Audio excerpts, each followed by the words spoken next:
ladies and gentlemen, and welcome to episode 133 of Explode Your Expert Business Show, brought to you by gtex.org.uk.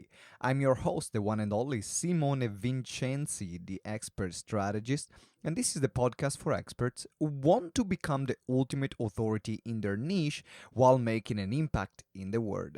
And today I have the pleasure to interview the one and only Divya Parekh, and we're going to talk about how to share your story to step into your success. You absolutely love this episode. Before we get started, and I'll tell you about what we're going to cover today, then I want to remind you about the tool of the day. That's something I'm doing every now and then. And when I found something interesting that I'm using that makes my life easier or my business easier or better or more exciting, more entertaining, then I'm going to share it with you. And this time, I want to share with you something which is not business related, but is called Gym Pass. Now, I believe that, as Latins used to say, mens sana in corpore sano. Now, I'm showing off my Latin here. From Italy, we studied Latin at school. But mens sana in corpore sano means a healthy mind in an healthy body. And I believe that is very true. And that's why I'm always creating time to go to the gym, work out, in particular, play my basketball, which is what I love the most. And, gyms can be sometimes quite expensive, or you might not be able to go to the same gym every time. So that's why I joined Gym Pass, because I can join any gym I want along the country, and it's based in the US, it's based in the UK, and I can just join any gym I want by paying a small monthly subscription to Gym Pass, and I can access literally hundreds of gyms that are close to my local area. There are different levels of membership if you want to be part of that, going from the most affordable gym, the more affordable gyms, to the more expensive gyms, which then anyway will work out cheaper than get the membership in that specific gym anyway. So it's called Gym Pass, and in this link this time there is my affiliate link for Gym Pass. So if you decide to join, I will get £10. Woohoo! I'm gonna be rich, right? And but it's something that I will invite you to test out. In particular, if you're a gym fanatic like I am, and you like working out and you like getting in shape, yeah, and be healthy. Check Gym Pass, because definitely saving me a lot of money every single month. So that's why I wanted to recommend it to you. The link is in the show notes, and then, as I said, there is my affiliate link here. And if you decide to go to via my affiliate link, you will gift me £10. I really appreciate it. And I think also you can get a free trial. I'm not sure about that. You need to check it out. Gym Pass, and you will find it there. Now, getting back to what we are going to cover today. Today we have, as I said, we are going to interview Divya Parekh. For those of you that don't know Divya, whether she's speaking, advising corporate clients and organizations, coaching business owners, and helping authors to write their book and get published, Divya has a message that is essential to bring success to anyone. And that message has 5 parts. One is servant leadership. Second one is collaboration, not competition. Number 3 is build relationships that matter. Number 4 is mindfulness, works everywhere. And number 5 is knight yourself. And in this interview, we talk about how to get your story out there, how to connect deeply with your clients and your audience so that you can get more business and create great relationships with people. And also how Divya grows her business, what she does behind the scene, like we ask every entrepreneur we interview on our show.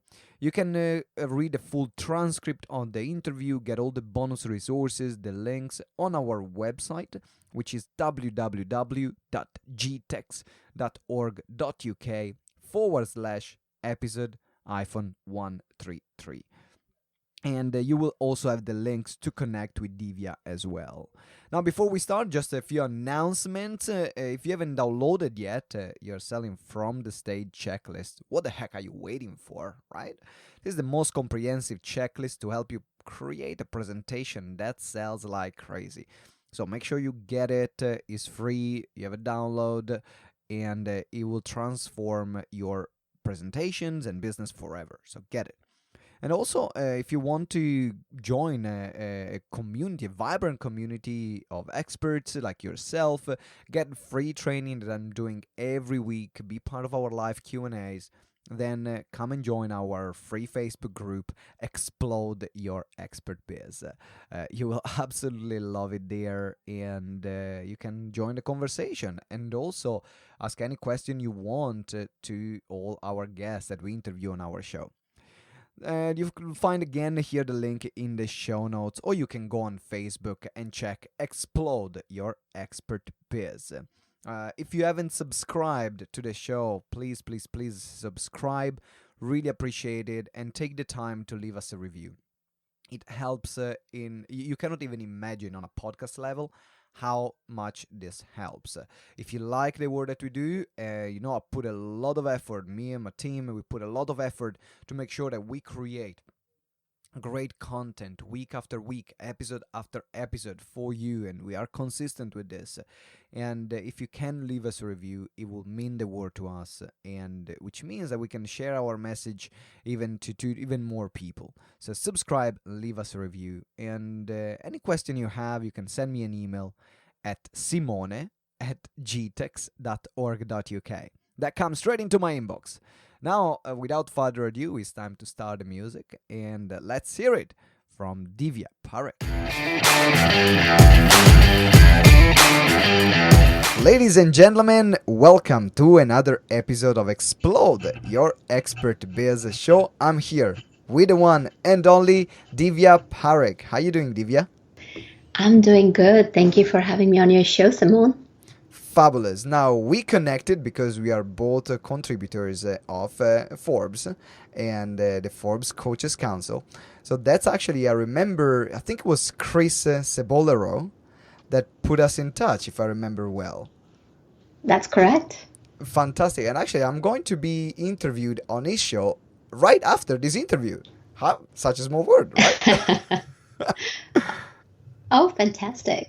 So now this interview is about you, and I know that what you help people do and organization do is to craft their message, to craft a unique message. But before we go and talking about how we can craft our unique message, which I'm really intrigued to see your methodology, I would love to know, how did you get into what you do right now? What's your story? Great question. So I come from a science background, and I've always been intrigued with how body works, how emotions work, how brain works. So I went into the field of biochemistry. From there, my life meandered through the halls of research. It meandered through pathways and intricate woods of biopharmaceuticals, biotechnology. And one of the things that was common was people. People have been the fabric of my life, because, each and every one of us has a fabric, and then there are different threads. So people have been like my major thread of the fabric of my life. And what I found was that as I was growing in my career in biopharmaceutical, having the desire to have a balanced life, raising a family, and having some time for personal time, and as well as growing in career, I decided to grow laterally instead of climbing the ladder, so to speak. Because I believe that as a boss or as a CEO or wherever you are, as a director, whatever position you're in, or as an entrepreneur, I love to give my best 200%. So it's expectations of myself rather than anybody else's expectation of me.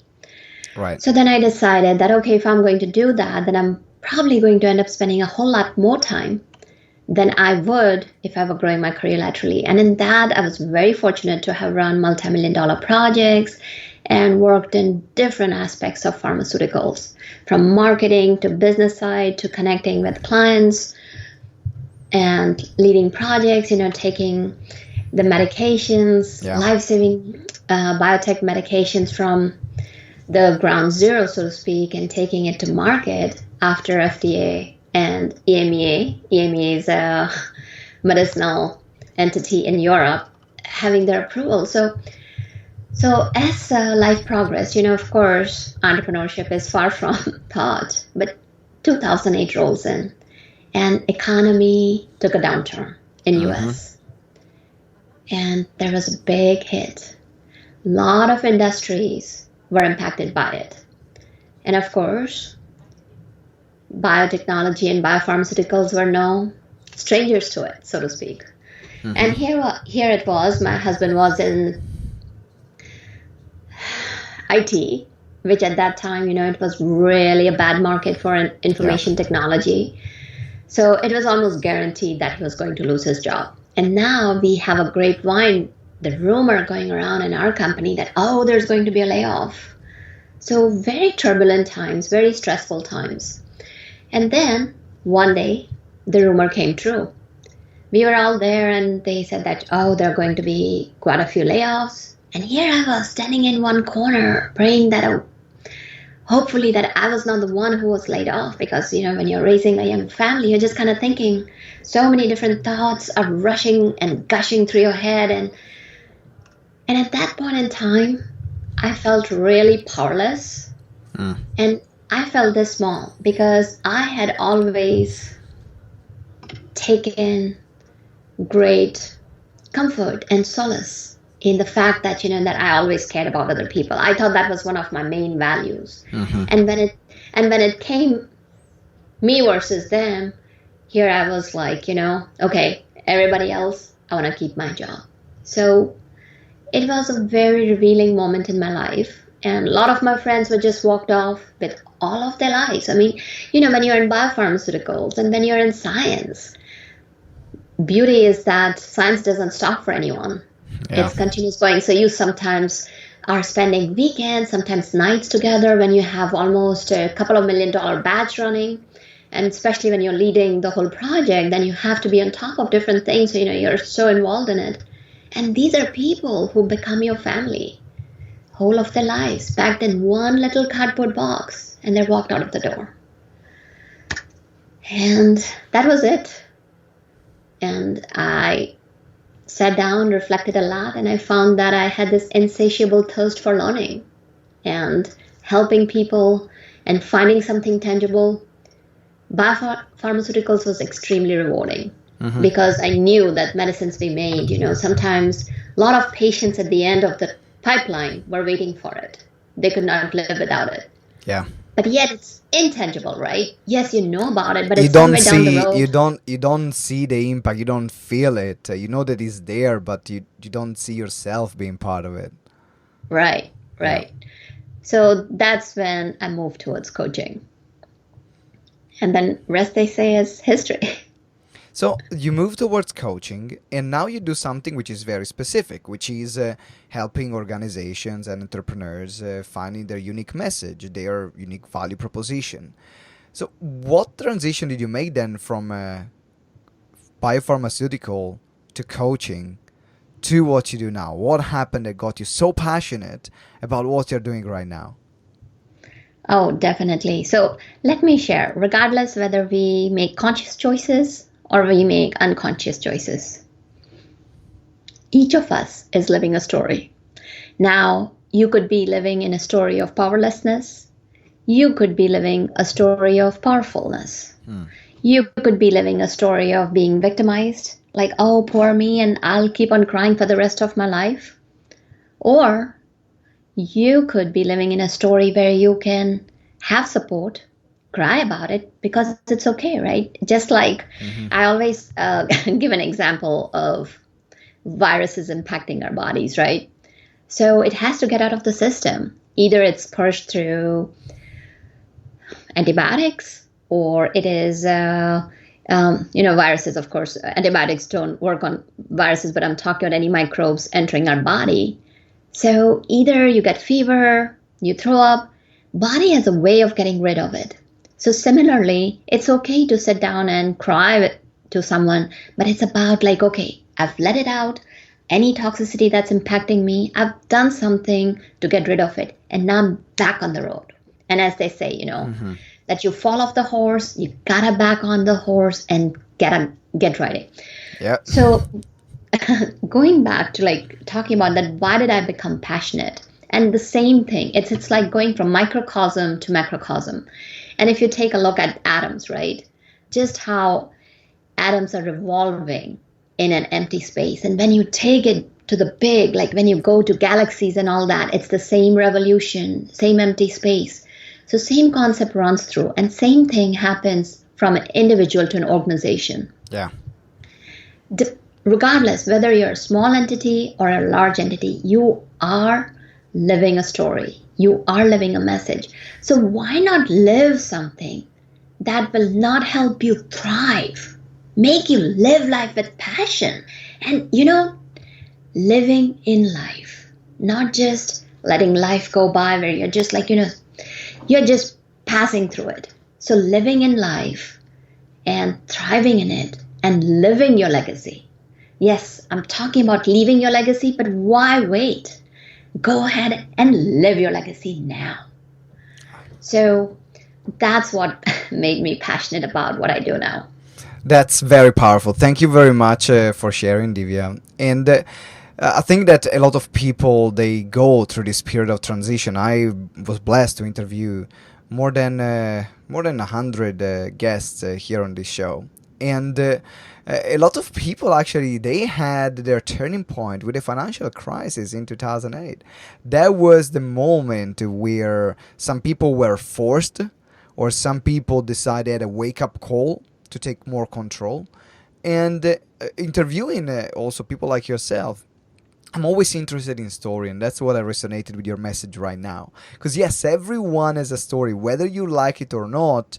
And as you said, you can take control of your story, or you can let your story leave you.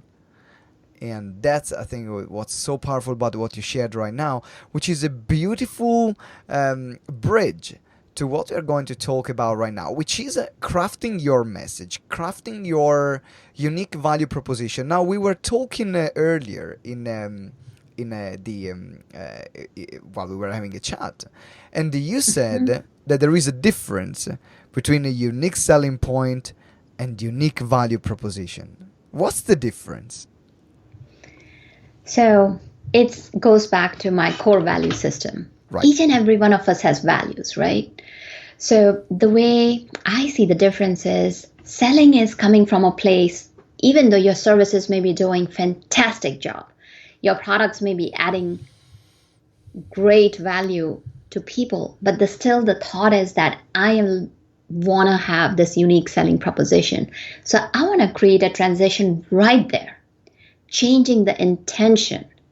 Not only that my product creates a value, but talking about value right from here, bringing your heart, head, and your gut, everything in alignment. So your belief system changing, where it's all about value. How do you bring value to yourself, and how do you bring value to others? So that's the difference. It's that even that coining of that phrase, that selling, that goes out. It's all about creating value for yourself, creating value for others, and just taking it to the next level. So that's the difference. It's about having the emphasis on value rather than having the emphasis on selling. So now, how do we create a unique value proposition? How can business or person create this unique value proposition to get them moving? Fantastic. So the first thing to do is, first of all, there are 5 steps to it. So I like steps. I like structures. That's good. That's already a good starting point here. I like it already. Yes. Well, thank you, Simone. So the first step is knowing yourself, exactly who you are, and having that relationship with yourself. It's, I'm not sure who coined that phrase or who had said that, know thyself. Was it Shakespeare? I think it was Aristotle. Aristotle, that's right. It was Aristotle. Yes, know thyself. And I live by it because we are changing. And the more we know ourselves, the better you're going to get in helping others. So the first step is knowing yourself. Know thyself and know where you want to go. So that, just this one step has a lot of elements to it, but I can share briefly about it. Where you are, where you want to be. Be extremely clear. Know about your passion. Know what your purpose is. Because to me, when your passion and purpose come together, that's when performance comes into play. And when you're performing well, then prosperity is right behind you. So the key is knowing just not yourself, but as part of yourself, having like these three equations, right? Passion, it's a triangle I've created. And in that triangle, one corner is passion, one is purpose, and the third is the performance. So when we talk about passion, passion is something like, what is it that will make you spring out of bed every single morning? And I have to share that even though I was not laid off in 2008, and after a lot of soul searching and help with from different coaches, when I found my passion, like when I knew exactly what it was, since then, I've never put an alarm any day. I wake up in the morning on my own because I'm looking forward to day. And that doesn't mean that I don't have bad days or you will not have bad days. Each of us are going to have that. But still, my why, what is my why? That's what drives me. So that's where your passion and purpose come together, is that what is your why that will make it so easy for you to go through the challenging times, get you out of bed every single day. Feel that fire, just kind of kindle that fire within your belly and make you go, yes, you know what? Regardless of what comes my way, I'm going for it. I'm going to stay true to myself. So that's part of one of the first steps, is knowing thyself and also knowing your competencies, because passion alone is not enough. Yep. I agree with you. Because let's say, I might be extremely passionate about the cosmos. And now I say, I want to be an astronaut. If I say that at this point in time in the game of life, then I'm being unrealistic. I mean, I'm not saying it cannot be done. However, think about it. It's you got to add a touch of realism. So knowing your competencies, what are your skill sets, and what are your abilities.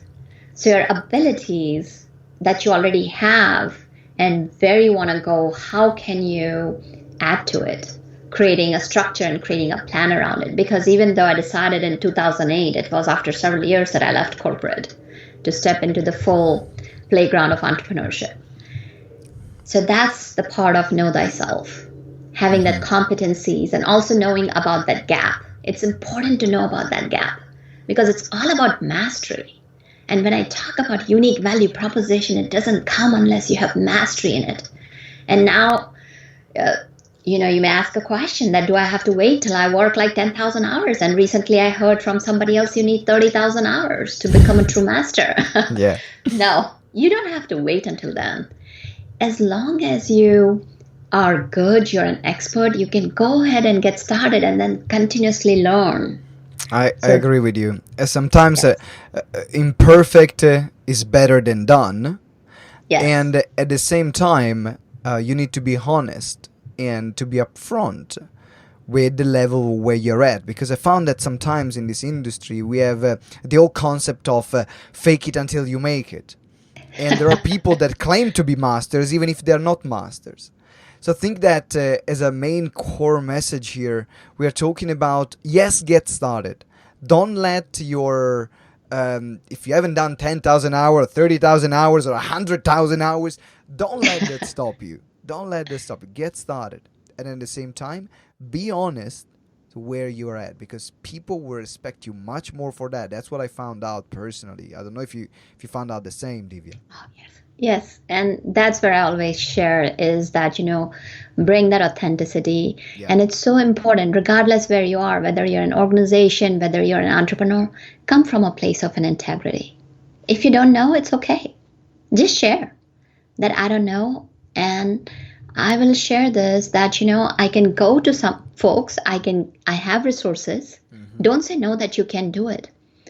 Be honest with people and tell them that, yes, I have resources accessible to me and I can find answers for you. Absolutely. Very strong. So what's the next step now? Okay. So now you know yourself, you Yeah. know who do you want to work with, right? So it's like, so the next step is defining your market, understanding your market, exactly who they are, what's the burning problem, what are their hopes, their desires, their dreams. And of course, there's a whole bunch of things that we could go on, and probably we would need several hours to go through it. But it's knowing that, whose lives do you want to make a difference to? Where do you want to add value? So it's almost like a dance. I always say that, whether you're doing tango or you're doing waltz, one person is leading, another person is following, but yet at the same time, like, you start out with leading and following, but then it becomes a partnership. Yeah. So that partnership has to have that equal give and take where we are co-creating that plan. So it's important to know yourself. And then the next step is knowing your market. And now, whether you're an organization, whether you are an entrepreneur, you could be a CEO. Know that. What are your employees thinking? Know what is it that makes them pulsate. Know what is it that keeps them engaged. And as I'm sure there are studies after studies that show that 60 to 70% of employees are disengaged. I'm giving US statistics, of course. I've not looked at world statistics, but I'm sure it's the same thing in UK too. Absolutely. We have very similar statistics actually all over the world, because people are doing the same things, and that's what created Exactly. So then the next one is know who you want to serve. Then once I know who I want to serve, what's the next step? The next step is define their star problem. And when I say star, not only star, 5-star problem. You know how we say, this restaurant is fantastic, or this hotel is fantastic, it's got 5-star rating. Yeah. So same way, problem, a 5-star problem. And you may say, what's a 5-star problem? Yeah, exactly. So That's what I'm talking about. What's a 5-star problem, Divya?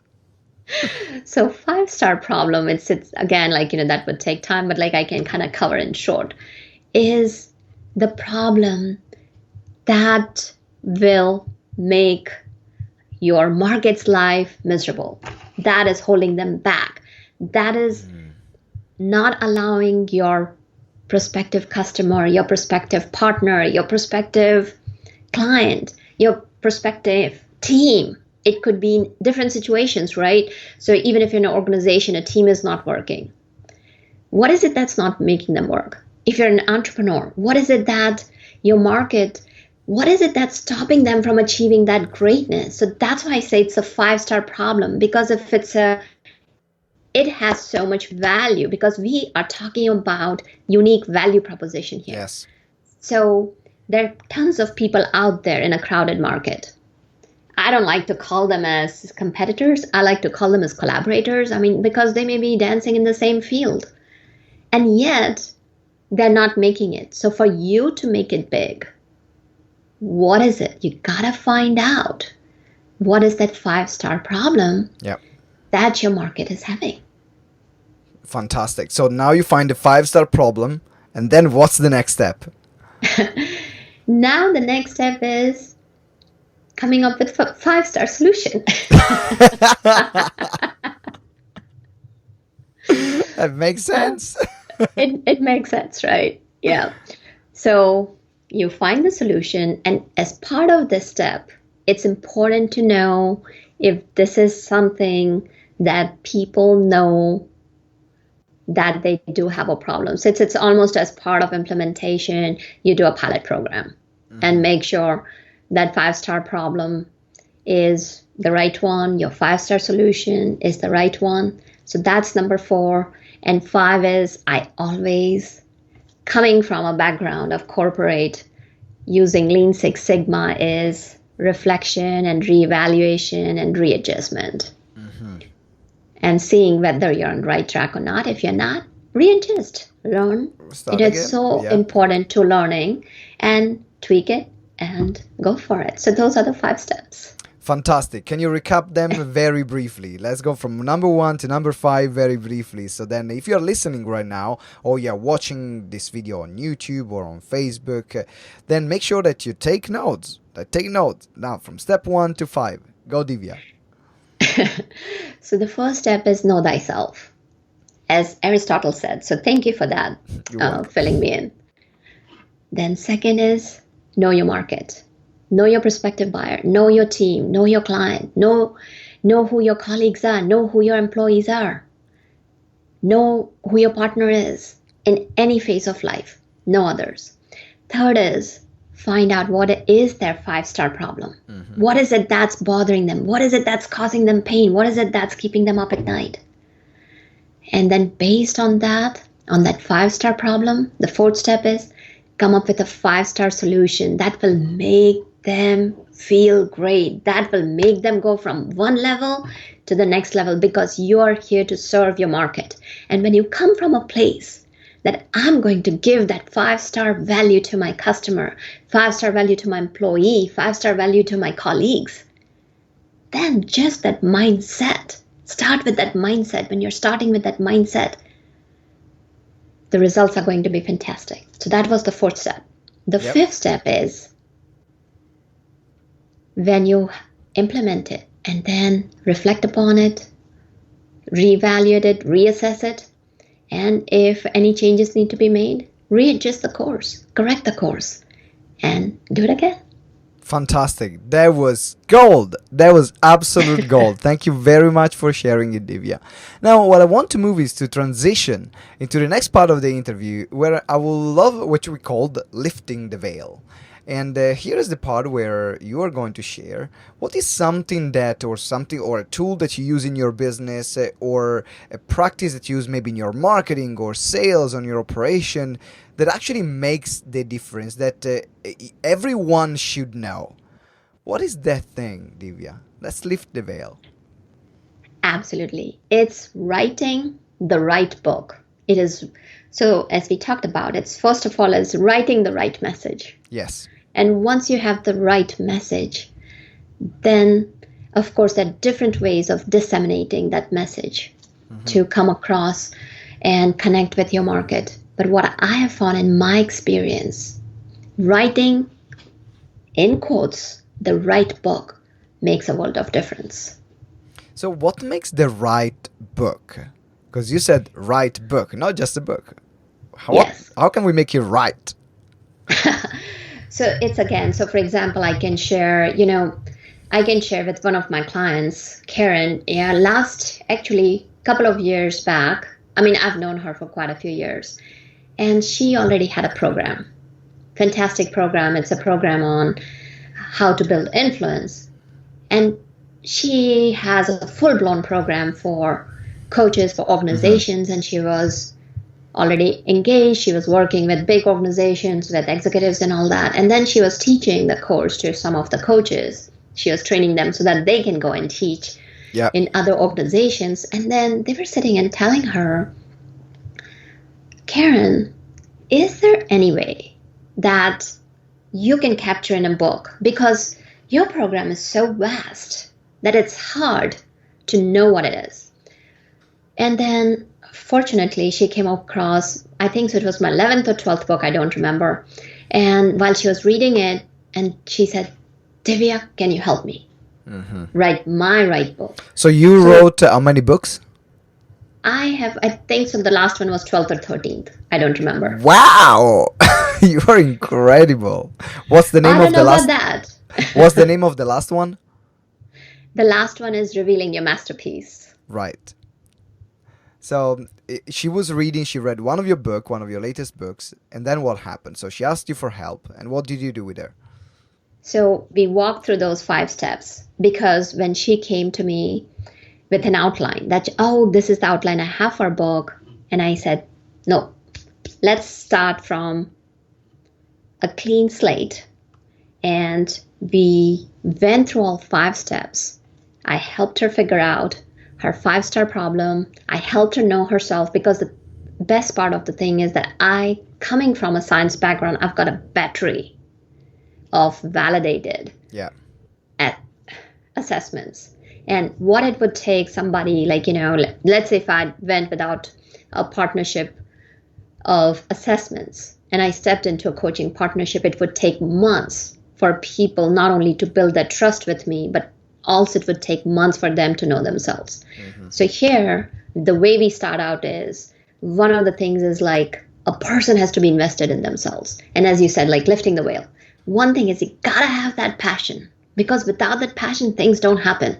Gotta have that passion, know that, I gotta invest time, resources, and efforts in myself. I gotta do it, and I'm ready for it. I'm ready to take myself to next level. I'm ready to take somebody else to next level.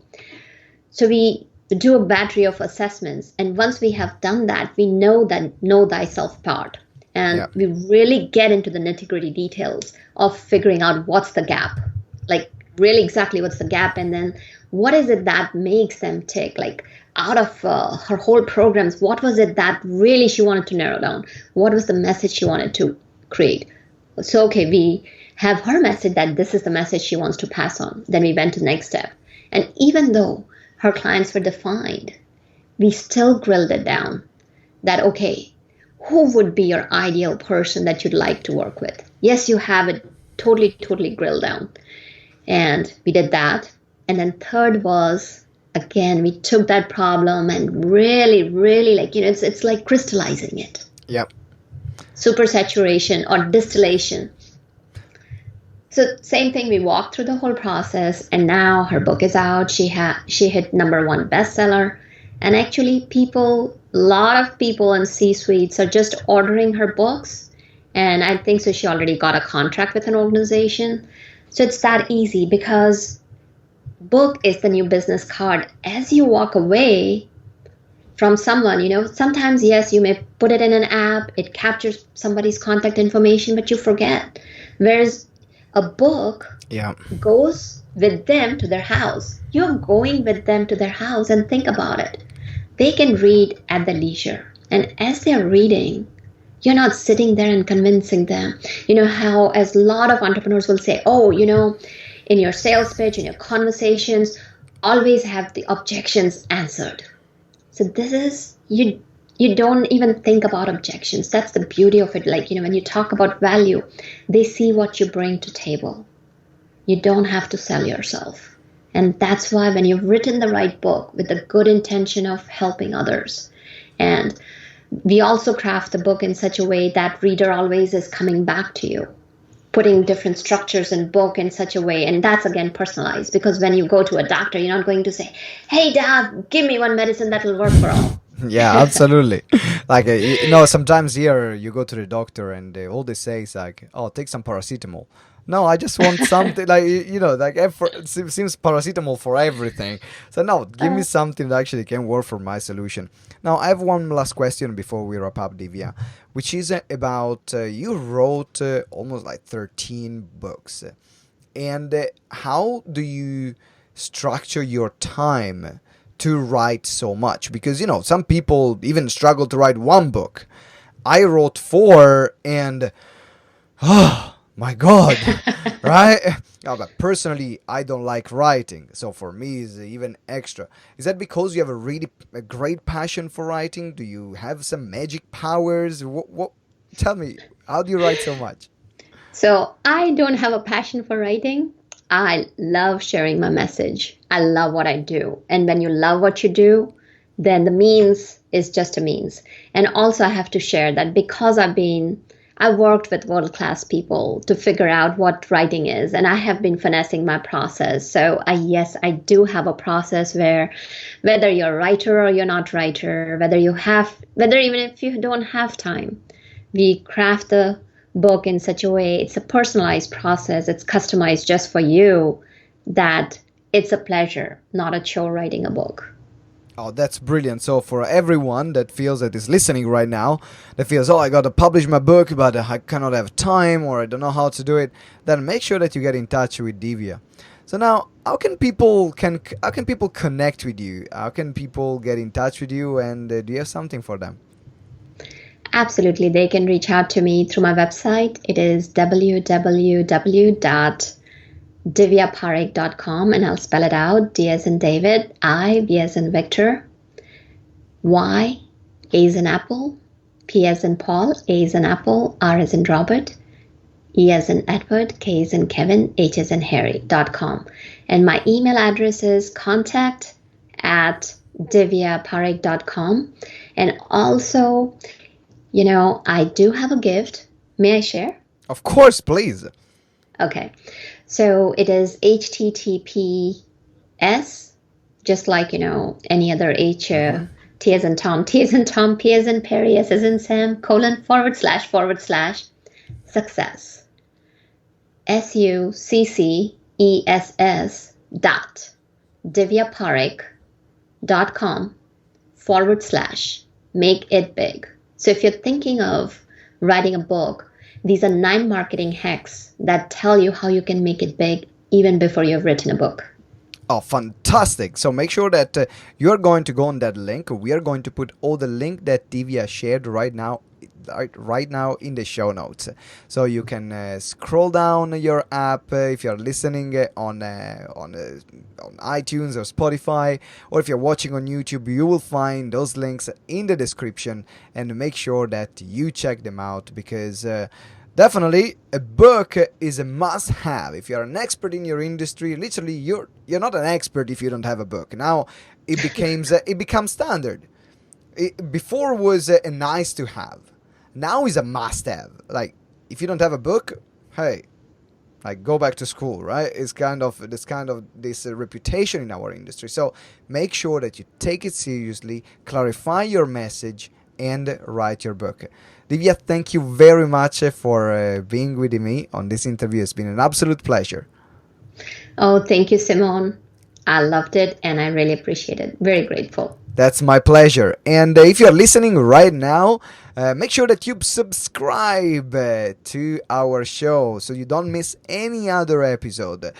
We have more than 100 episodes that you can listen to, and we publish more than 3 episodes every single week of this live podcast. So make sure that you subscribe right now so you don't miss any other episode. And if you want to give me make a personal favor, to me, is to write a review. Give us a 5-star review if you think it's 5-star.